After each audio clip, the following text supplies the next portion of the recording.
Ya, Assalamualaikum warahmatullahi wabarakatuh.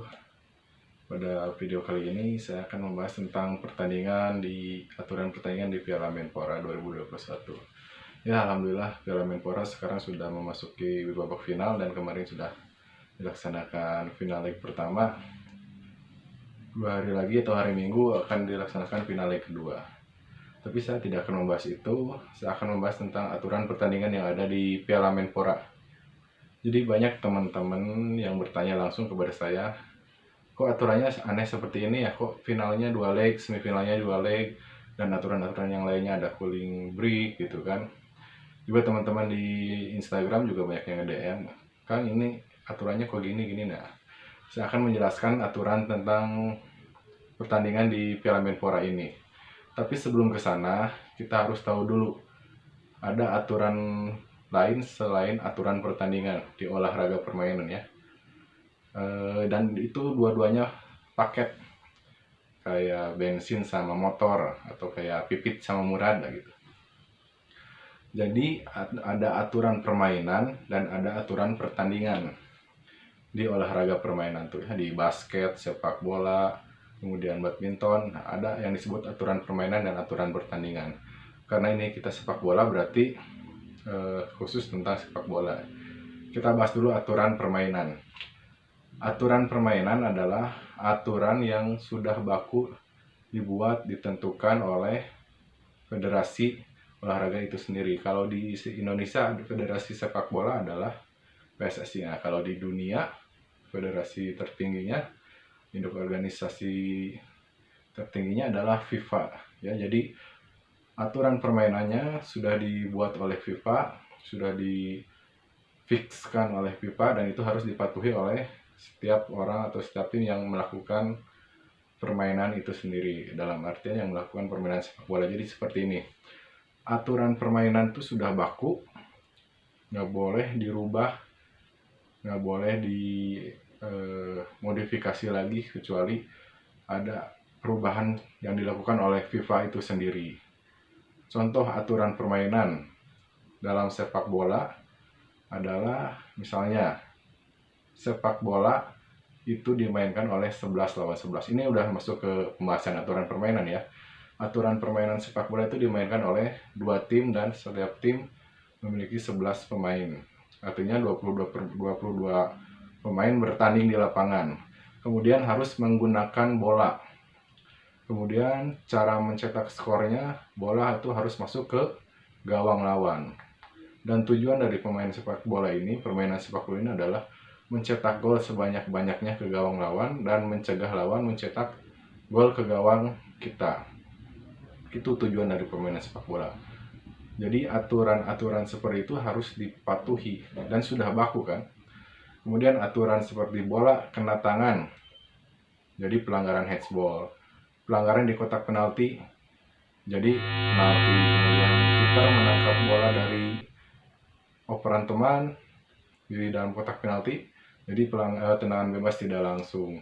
Ataupun bola keluar ke belakang garis gawang yang disentuh oleh pemain bertahan menyebabkan corner. Nah, itu termasuk aturan permainan.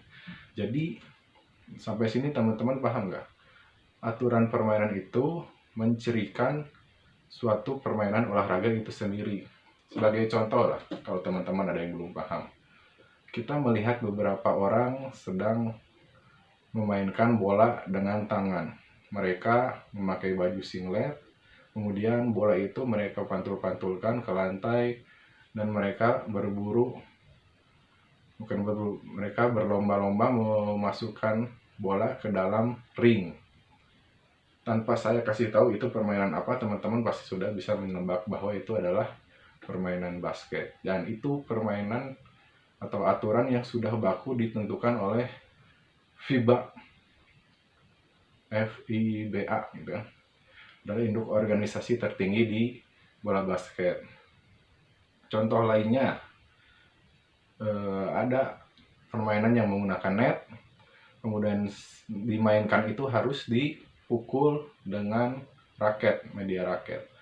Kemudian ada kok, ada juga garis lapangan yang putih, garis lapangan yang sudah dimodifikasi sedemikian rupa. Nah, itu mencirikan bahwa olahraga itu adalah olahraga permainan bulu tangkis. Jadi kembali lagi ke sepak bola, bahwa aturan permainan itu aturan yang sudah baku, sudah ditentukan oleh federasi atau induk organisasi sepak bola itu sendiri. Jadi yang mengaturnya itu induk organisasi pusat ya, itu yang dikeluarkan oleh FIFA ya, aturannya seperti itu. Kalau mau main bola ya pakai aturan itu. Ada kipernya, bola keluar garis out, kemudian cara memainkan bola lagi, bolanya harus dilempar dengan tangan, bukan dengan kaki. Kalau dengan kaki itu udah bukan sepak bola lagi, tapi ke futsal ya. Jadi itu adalah aturan permainan yang sudah baku. Aturan itu jarang sekali berubah, walaupun ada perubahan. Kalau nggak salah di sepak bola tuh 5 tahun atau 10 tahun sekali ya ada perubahan. Mungkin teman-teman wasit lebih tahu. Jadi FIFA tuh merevisi peraturan 5 tahun atau 10 tahun sekali. Itu salah satu contoh aturan permainan, peraturan permainan. Jadi sudah baku, nggak boleh diganti lagi. Itu salah satu ciri dari permainan olahraga sepak bola yang tadi saya sebutkan. Nah, kita beranjak ke peraturan pertandingan. Peraturan pertandingan adalah peraturan yang dibuat oleh panitia penyelenggara kompetisi atau turnamen itu sendiri. Itu bisa dimodifikasi sesuai situasi dan kondisi ya. Kalau yang umum itu misalnya di turnamen Piala Dunia, pemain tetap ya aturan mainnya dilakukan 11 lawan 11, ada 7 pemain cadangan dan hanya 3 pemain yang boleh masuk menggantikan pemain inti di lapangan. Kemudian ada format grup dulu, kemudian sistem gugur selanjutnya, dan sampai final tetap sistem gugur. Ada, jika terjadi draw di pertandingan sistem gugur, ada perpanjangan waktu atau extra time. Nah, itu diatur dalam peraturan pertandingan, dibahas dalam peraturan pertandingan yang umumnya seperti itu. Tapi di liga-liga setiap negara peraturan pertandingan itu bisa berbeda-beda.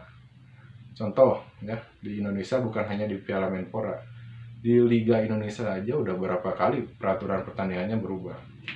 Dulu pemain asing diperbolehkan 5 pemain asing di Liga Indonesia tuh.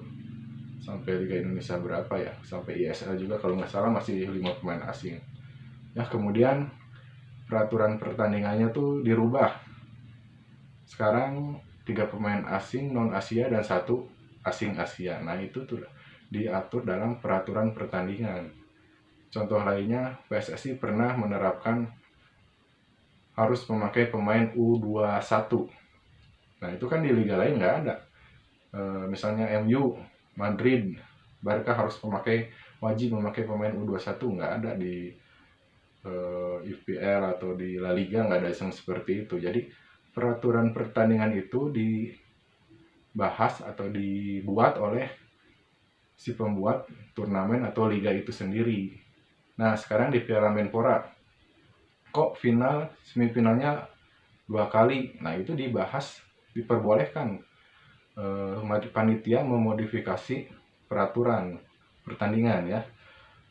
Adanya cooling break gitu kan kalau di Piala Dunia, Piala Asia, Piala Eropa atau Liga Champion nggak ada itu cooling break. Nah, kenapa di Piala Menpora ada? Yaitu aturan yang ditetapkan oleh panitia Piala Menpora, termasuk final yang leg 1, leg 2, jadi diberi kebebasan gitu ya, beri hak untuk menambah atau mengurangi peraturan pertandingan, bukan peraturan permainan. Tapi peraturan permainan di Piala Menpora, di Liga Indonesia ya tetap dilakukan dengan aturan yang sudah baku tadi, yang memainkan bolanya dengan kaki 11 lawan 11, cara mencetak golnya, cara mencetak skornya itu memasukkan bola ke gawang lawan, dan bagaimanapun caranya bola masuk ke gawang lawan dihitung hanya 1 poin, skor 1. Kalau di basket kan berbeda, pada saat free throw lemparan bebas 1 poin, memasukkan bola di dalam lingkaran 2 poin, dan di luar lingkaran 3 poin. Kalau di sepak bola mau dengan salto, heading, ataupun gol bunuh diri tetap dihitung 1 poin.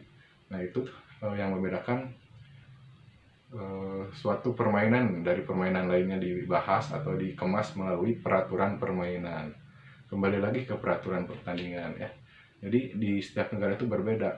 Contohnya tadi saya sudah membahas di Indonesia ya, peraturannya ada pemain asing sekian, kemudian ada mewajibkan pemain U23, ada juga peraturan yang misalnya ketika ada bencana alam atau ada berita duka, suka ada peraturan yang atau pertandingan yang memakai pita hitam pemainnya tuh. Nah itu dibahas juga dalam peraturan pertandingan ya. Jadi suatu peraturan yang bisa jadi harus dipatuhi, tapi suatu saat peraturan itu juga bisa tidak dipakai atau tidak digunakan dalam suatu turnamen atau suatu pertandingan.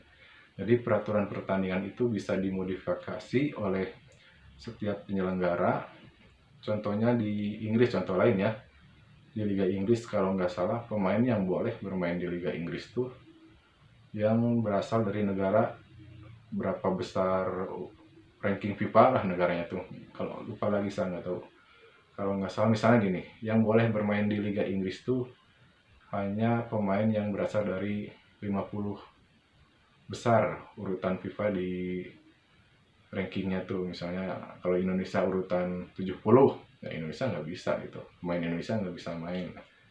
Jadi ada aturan-aturan seperti itu yang diberlakukan di setiap negara atau di setiap liga di negara masing-masing ya. Dulu juga Indonesia menerapkan peraturan seperti itu. Pemain yang dari Liga Eropa misalnya, boleh main di Indonesia dengan catatan minimal dia tuh bermain di, kalau di Liga Italia seri C-nya gitu kan, seri B-nya. Dulu sempat dipermasalahkan Gustavo Cena ya, pemain yang pernah bermain untuk Persija, PSMS Medan. Dia tuh pemain bagus di Indonesia, tapi karena dia datang ke Indonesia sebagai pemain di liga yang tidak memenuhi syarat untuk main di Liga Indonesia, misalnya di Liga 3 Argentinanya misalnya gitu, dia harusnya nggak bisa main karena ada aturan pertandingan yang mengikat di kompetisi atau di Liga Indonesia saat itu ya. Seperti sekarang 4 pemain asing, kalau 4-4-nya dari Eropa boleh nggak boleh, karena ada jatah yang diwajibkan 1 pemain untuk pemain Asia. Nah itu dibahas dalam peraturan pertandingan. Peraturan pertandingan itu biasanya dibahas sebelum kompetisi atau turnamen dimulai. Teman-teman mungkin pernah dengar istilah technical meeting atau pertemuan teknik ya. Itu biasanya dilakukan sebelum turnamen. Nah di situ peserta dan panitia biasanya berembuk. Kalau di liga-liga dunia mungkin langsung ditentukan oleh federasi, tapi untuk sekelas Tarkam gitu kan biasanya ada technical meeting. Nah itu yang dibahas itu tentang peraturan pertandingan di turnamen tersebut. Jarang sekali atau nggak pernah membahas tentang peraturan permainan. Misalnya ngebahas peraturan permainan ya di technical meeting, oke nanti pertandingan kita pakai bola sepak, kita mainkan dengan kaki ya, nggak boleh dengan tangan. Nah kayak gitu kan semua orang juga sudah tahu kalau sepak bola ya dimainkan dengan seperti itu. Jadi peraturan permainan itu sudah mengikat, sekali lagi saya jelaskan, dan tidak bisa dirubah karena sudah menjadi ciri dari permainan itu sendiri. Nah biasanya yang dibahas tentang aturan-aturan yang dimodifikasi oleh panitia. Misalnya untuk di babak sistem gugur tidak ada perpanjangan waktu, langsung adu penalti. Tinggal kembalikan lagi ke peserta setuju atau tidak. Kalau memang setuju, lanjut berlakukanlah aturan yang tadi. Biasanya ada diskusi itu pada saat peraturan sanksi dan denda kartu. Misalnya panitia menyarankan atau menginginkan pada saat pemain yang mendapat hukuman kartu kuning didenda 50.000, yang kartu merah 100.000. Nah,